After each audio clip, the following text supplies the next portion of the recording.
ऐसे कार्यों का अनुष्ठान न करें जिनमें हमारा भजन छूटता है, जिनमें सत्य छूटता है, जिनमें भगवत भाव छूटता है।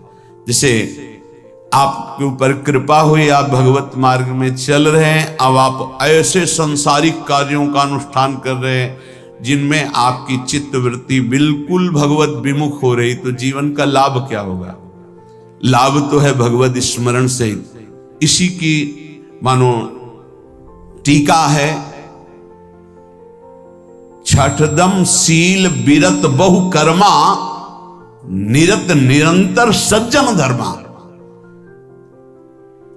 शीलवान और ऐसे कर्मों से विरत जिनसे भगवत विस्मरण होता है, जो सज्जन पुरुषों के द्वारा धर्मानुष्ठान होते हुए उन्हीं का अनुष्ठान, ऐसे कर्मों में ना जाए जिससे भगवत विस्मरण होता है।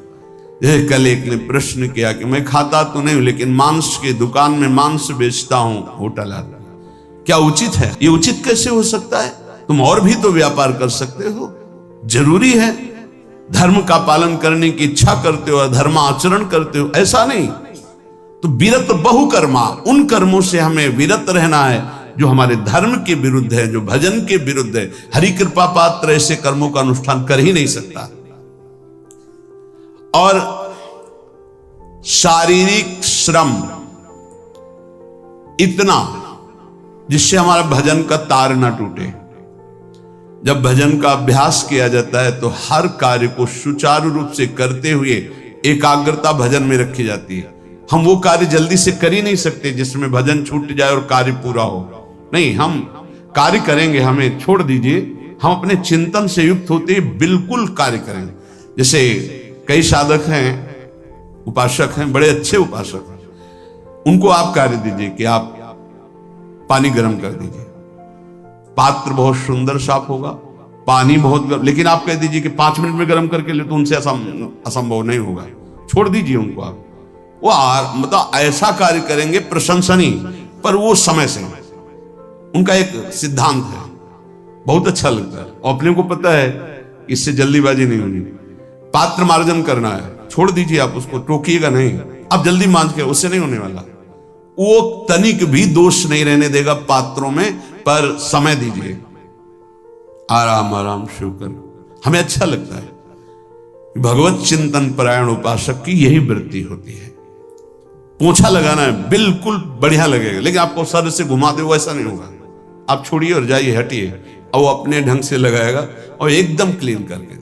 यही उपासक का लक्षण होता है। जो कार्य करेगा सांगोपांग करेगा, पर वो बहुत मस्ती से होगा क्योंकि उसका भगवत चिंतन चल रहा है।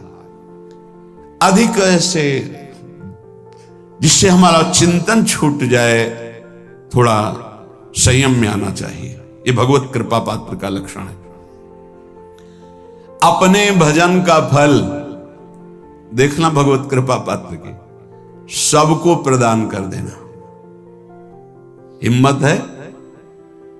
अपने भजन, इतनी मेहनत से किया हुआ भजन, भजन होने के बाद, हे प्रभु इस भजन का फल हो, सर्वे भवन्तु सुखिना सर्वे सन्तु निरामयः। यहां तो कहते हैं महाराज, एक माला रोज आपके लिए करता हूं कि आपकी बीमारी ठीक रहे, तो शेष किसके लिए करते हो प्रभु? शेष अगर इष्ट और गुरु के लिए तुम्हारा है कि एक माला करते तो फिर इतनी माला करते तो हमें क्या होगा? सब आपको दे देंगे तो हमें क्या होगा? तभी भजन का रहस्य नहीं जाना। सबके मंगल के लिए अपने भजन को समर्पित कर देना। देखो भाई भजनानंदी, भजन में अरुचि होने लगेगी? नहीं होने लगेगी। सुबह से शाम तक पसीना चुआए हम और भजन का फल दे दे सबको, तो इसका रहस्य बताते हैं। सबको जे भी कहा सर्वे भवन्तु सुखिना, तो सर्वत्र विराजमान भगवान वही पलटकर अनंत रूपों में आपके ऊपर बरस पड़ेंगे। ये आंतरिक रहस्य है। हमने जो भजन किया वो एक सीमा में था, जब हमने संपूर्ण विश्व को दे दिया तो असीम बनकर वापस हुआ। ये भाव न समझ में, अगर ये भाव न कहे तो एकदम लगे हम अपना भजन क्यों दे सबको। उस सर्वात्मा में विराजमान जो हमारा प्रभु है उसी को समर्पित कर। सर्वे भूंत सुखिना। तो सब पलटकर सब जगह से वापस आया, सबका आशीर्वाद आया और वो महान बनता चला गया। ये लाभ है, आंतरिक लाभ है।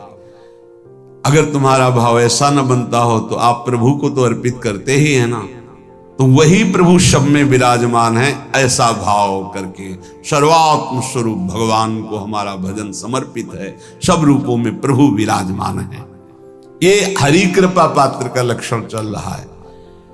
और छठवां,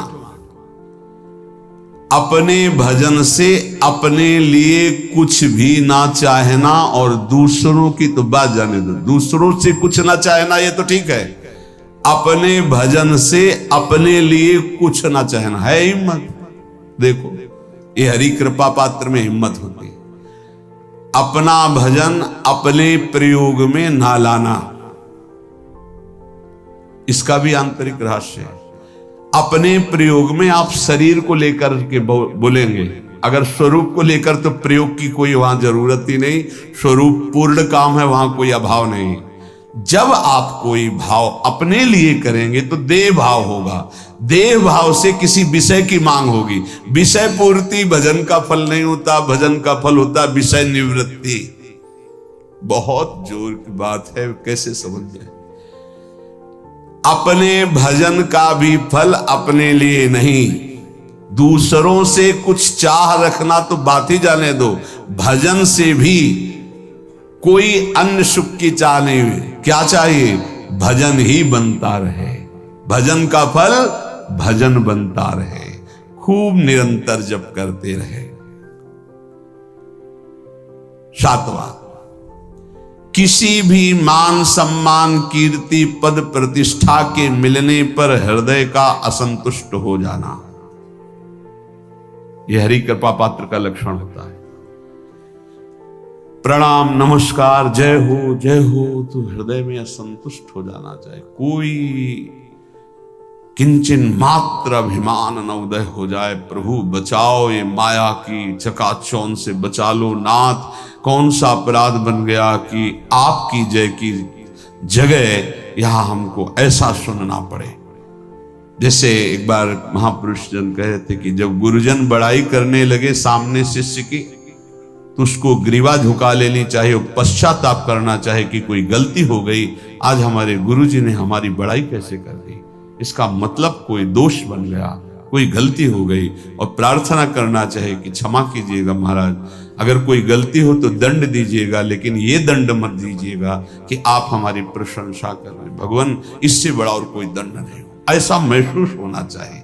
सम्मानम कल्याति घोर गरलम, ये हरि कृपा पात्र का लक्षण है। नीचापमानम सुधा, नीच पुरुषों द्वारा किया हुआ अपमान अमृत के समान लगे और सम्मान विष के समान लगे। मान प्रतिष्ठा कीर्ति जिसके लिए बड़े बड़े लालायित रहते, हरि कृपा पात्र को विष की तरह चुभती है। और आठवां, किसी भी प्राणी समुदाय से संबंध ना रखते हुए सब पर दया की भावना, सब पर कृपा की भावना, सब पर करुणा मैत्री पर किसी से ममता नहीं। ये सूत्र बहुत व्यवहार में प्रयोग करने योग्य है।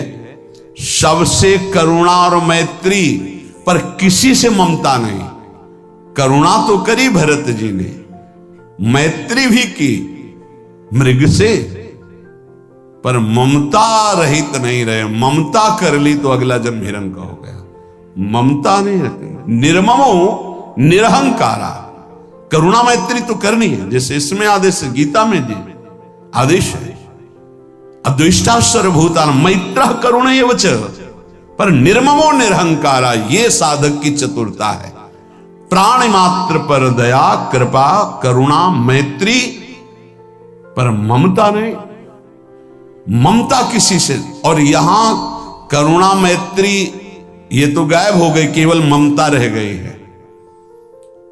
अपने शरीर से ममता, शरीर संबंधियों से ममता, विषय भोगों से ममता, यही जहर है संबंध में ये ममता ही जहर है, विचारों में अहंकार जहर है, कर्मों में ये आसक्ति जहर है।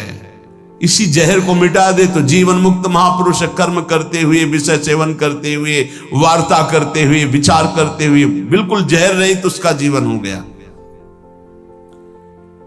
तो ये 8 बातें हरि कृपा पात्र में होती हैं, इनको बार बार सुनना और हृदय में धारण करना।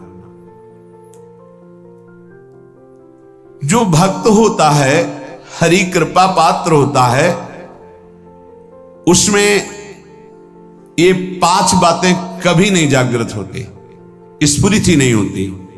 पहला, किसी से ईर्ष्या, दूसरा किसी से घृणा, तीसरा किसी से भयभीत हो जाना, चौथा भजन सेवन नृत्य गायन आदि में लज्जा लगना, पांचवा किसी की निंदा करना। ये नहीं होती। अब जो आगे वर्णन कर रहे हैं उसमें महापुरुषों की पहचान है। सिद्ध महापुरुष 3 प्रकार के होते हैं। एक होते हैं आचार्य कोटि के, सात्विक विचार वाले, एक होते हैं भ्रष्ट आचरण वाले, एक होते पिशाचाचरण वाले, और तीनों सिद्ध हैं। बहुत बड़े महापुरुष पूज्यपाद उड़िया बाबा जी हैं, वही रहस्य का प्रकाश कर सकते थे, अन्यथा बिना ब्रह्मबोध महापुरुष के ऐसा नहीं। तीनों सिद्ध हैं, तीनों भगवत प्राप्त है। सात्विक आचार वाले जो आचार्य कोटि के होते हैं, एक एक अक्षर शास्त्र मर्यादा के अनुसार चलने वाले, जैसा शास्त्र कहता वैसा उनके आचरण में दिखाई देगा, और वो उससे सिद्ध भगवत प्राप्त महापुरुष हैं, पर उनके आचरण तस्मात् शास्त्रम प्रमाणम।